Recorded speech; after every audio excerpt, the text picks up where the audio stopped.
in the back? Can you hear in the back? Yeah, that's great.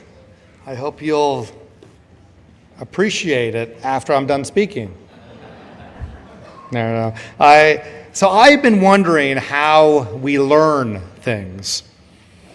When I was a kid, and my mom is here, I saw her, so she can, oh yeah, she's waving at me now. Yeah, so she will testify that when I was a kid, learning was what happened in the classrooms, and I was not overly interested in that. I had no problem learning at school more generally. At recess, when a variant of kickball was introduced, I was focused on every detail. Or when a friend pulled out a floppy disk from his backpack and with a new computer game on it, I couldn't wait to fire up the Apple II Plus, slide that floppy disk in, hear the drive spinning, because I was about to learn something unbelievable about the Oregon Trail or Castle Wolfenstein. Learning from books was a necessary part in order to do the more serious learning from my friends and the games we played and the adults whom we observed. So how do we learn? And more specifically, I've been thinking about how do we learn to mourn? It is an interesting question. How did you learn to mourn? There are multiple ways that we have learned to mourn according to Jewish customs. We have been influenced by American culture. We have learned to mourn from bits of information acquired from religious school decades prior. We've seen movies which portray a Shiva home or Kriya, the tearing of clothes or a ribbon, or placing earth on a casket. Maybe we've seen a reference to the quiet work of the Hevra Kadisha, the group who ritually prepares a body for burial. We absorb information in lots of small and subtle ways, but when the time came, did you feel that you knew enough when it was time for you to mourn? Most of us feel unprepared to mourn, and yet we don't spend much time actually thinking about how to do it or what we want to get out of it. The how can be a rabbit hole for many. The how of mourning is actually the easiest thing to learn, but not necessarily the most important or profound. How to mourn are the ritual questions.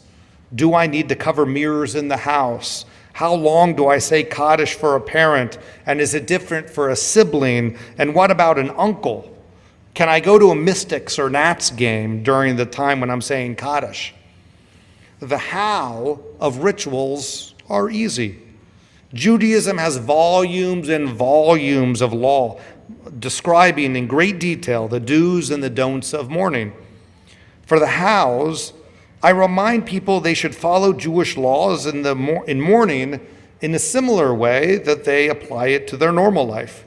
For people who live a life completely devoid of an awareness of Jewish law and then want to be extremely strict at this moment, their mourning observances usually end with a sense of disappointment because they peter out from attending services 3 times a day for reciting Kaddish, and they haven't built a community around them to support the Shiva minyan in their homes.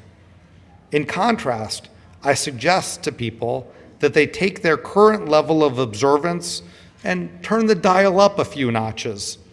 They should take on and be intentional for observances they can maintain over the 11 months of mourning for a parent, and maybe even beyond.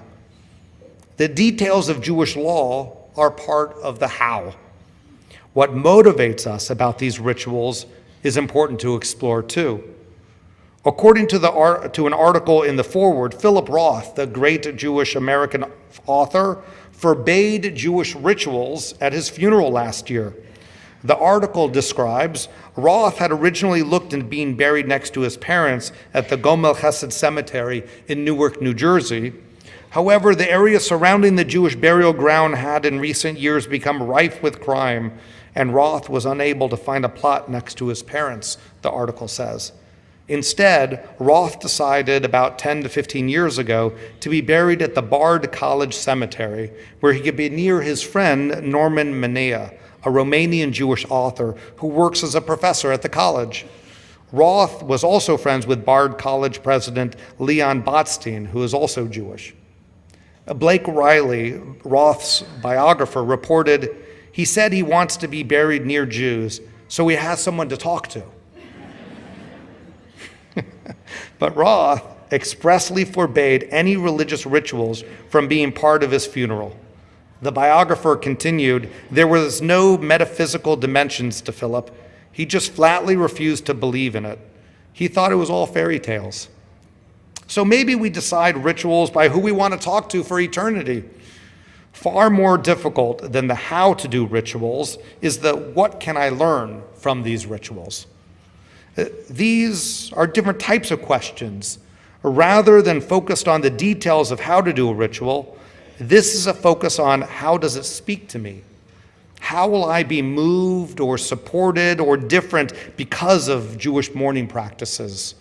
These types of questions ask, how does Judaism add value to my life? How does Judaism sustain me at a time of loss?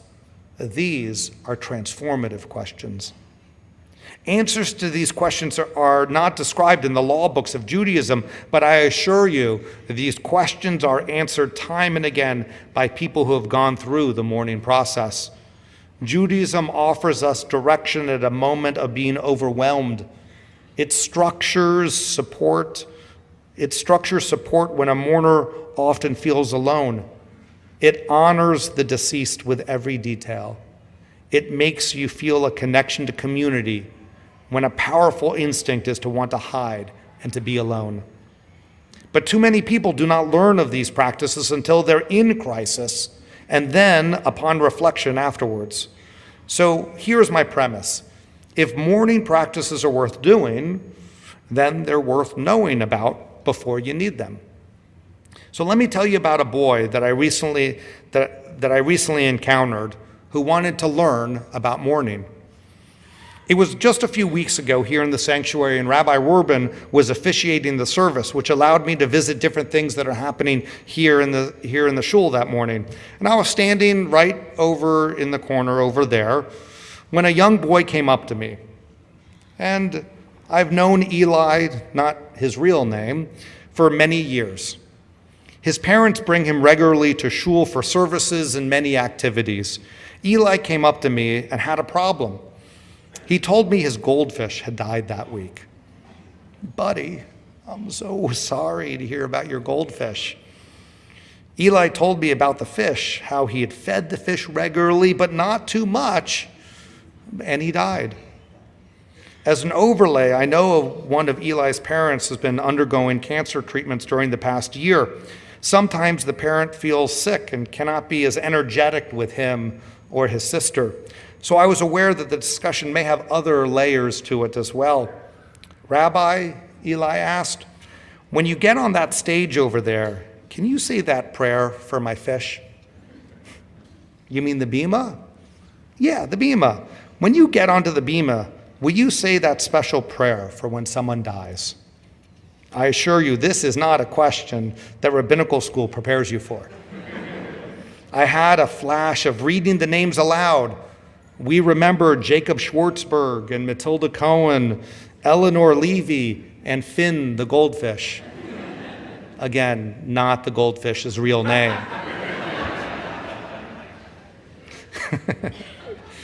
I did not think that would go over so well.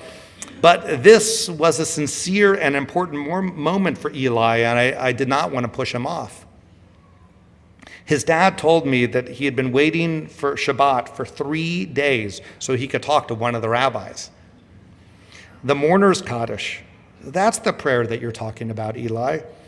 It's to honor someone who has died, someone we love. I continued, tell me how you're feeling after your fish died. And I was ready for emotions and sadness and tears, but kids will always surprise you.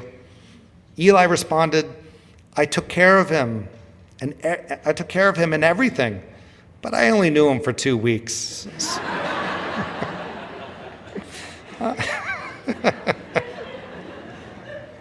I just thought it would be the right thing to do.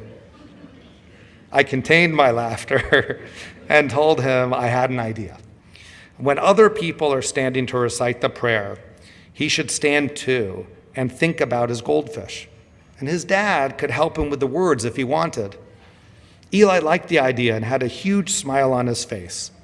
And for Eli, this was a moment for Judaism to help express how he was feeling. It was a chance for Eli to do, as he said, the right thing. He learned because he had observed how other people had stood for this special prayer. He asked questions and became empowered to do it himself rather than just having a rabbi do it for him. Eli can teach us many things. It's important because when someone else may do the rituals, someone else can't do the rituals for you, that you have to work through your own grief. Mourning cannot be outsourced. After the ritual period is over, though, we continue to realize the emotional ripples of loss in different ways. I believe it is often appropriate for mourners to have at least a few sessions with a mental health professional following the death of a close associate, a family member, a friend. These might be individual sessions or with a group, and the lessons learned and insights gained at this vulnerable time can be very important. Grief support groups come in many forms, and in our own community, JESA, the Jewish Social Service Agency, has many resources available for people, and many of these grief support groups are free of charge. Let me tell you about another resource. Camp Imagine is based in New Jersey. When Tracy Crosby's husband died unexpectedly, she suddenly became a single mom to 4 young children. The hardest thing in the world is to tell your children that they're never going to see their parent again, she said. Her child would cry a lot at bedtime because they missed their dad. Crosby worried about how they would cope long term. And according to the CNN report, nearly 5 million American children will lose a parent or sibling before the age of 18. And studies show they are at greater risk for depression and anxiety, academic failure, and lower self-esteem. To avoid that fate for her kids, each month Crosby takes her family to Imagine, a center for coping with loss, where they learn how to deal with grief, with other children who have lost a parent, a brother, a sister. It is really nice to have people to listen to you who actually understand what you're going through, Crosby says, who's been going to Imagine for a year and a half. It's huge to have the support system. Mary Robinson founded the nonprofit in 2011 to create what she didn't have after her father died when she was 14. As a result, her grades dropped, she quit her activities and became withdrawn. I really do this work to make sure other kids don't lose years of their life to unresolved grief, she said. The death of a parent is really a trauma for a child, but it doesn't have to leave a child traumatized if they get support. While I have focused on Eli and Camp Imagine, learning to mourn is not only for children. As adults, we are confronted by the emotional strains and impact of loss. And thus, we have to learn to mourn. And here are a few simple things to learn. First is go to Shiva Minyanim and bring your children. You do not have to be a close friend to attend. You're welcome and encouraged. If someone asks you the question, how did you know the family or the deceased? A perfectly good answer is, I did not. But we're both part of the Bethel community, and that's why I'm here. What a wonderful response. And don't you want to be part of a community where that is frequently done? We learn by observing others, and we can attend to support, and we can also learn how to mourn. What does it look like? What does it feel like in the home? Is the Shiva home a cocktail party where I can expect to eat? Or is this a chance to bring food to the mourners so that they don't have to be worried about going to Giant during this intense period? The right answer, of course, is the latter. Food is for the family. They're not hosting us in their home. We are there to extend comfort to them. And in the same way, conversation should be mainly focused around the family. Number two, another way to learn is to attend a funeral. For the actual service, you may want to have some connection to the family, to see how simple the service is, how beautiful it is. It is not ordained by flowers or music. Jewish funerals are simple because death will come to everyone, no matter one's social status or bank account. For a service or Shiva, I also encourage kids to come. I would say their age should be double digits on up.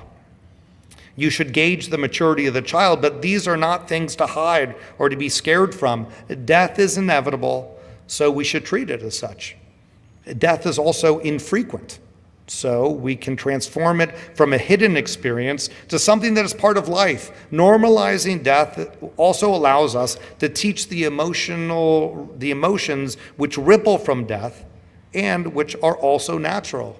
Sadness and loss and anger and confusion and more, and sometimes, under certain circumstances, even a sense of relief is felt. And that is natural too. So finally, people say it all the time, but it is just not true. Life will never get back to normal. Without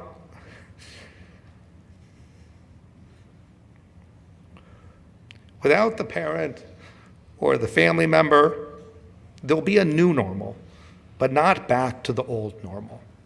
Passover will never be the same. Birthdays, phone calls, visits. After experiencing loss, normal is something new that will be created. There's no going back to normal, though. Therefore, be sure to check in on each other after the family and friends return to their homes and people refocus on their own lives. Realize the emotions of mourning are long-lasting and often unexpected, and that's okay. These are some of the things we need to learn about.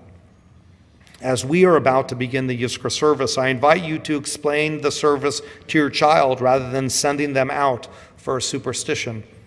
I invite you all to stay so we do not become an unnatural community exclusively of mourners. And I invite you to think about how you learned about mourning. Is it working for you? What do you want to get out of this experience? Who can you reach out to for help processing the emotions of mourning? And just like Eli did, consider the clergy a resource. And let's get a cup of coffee or go for a walk or to sit in our offices together. I pray that those for whom you will recite Yizkor bring you inspiration and feelings of love and feelings of resolution. We'll turn to page 290 for the Yizkor service.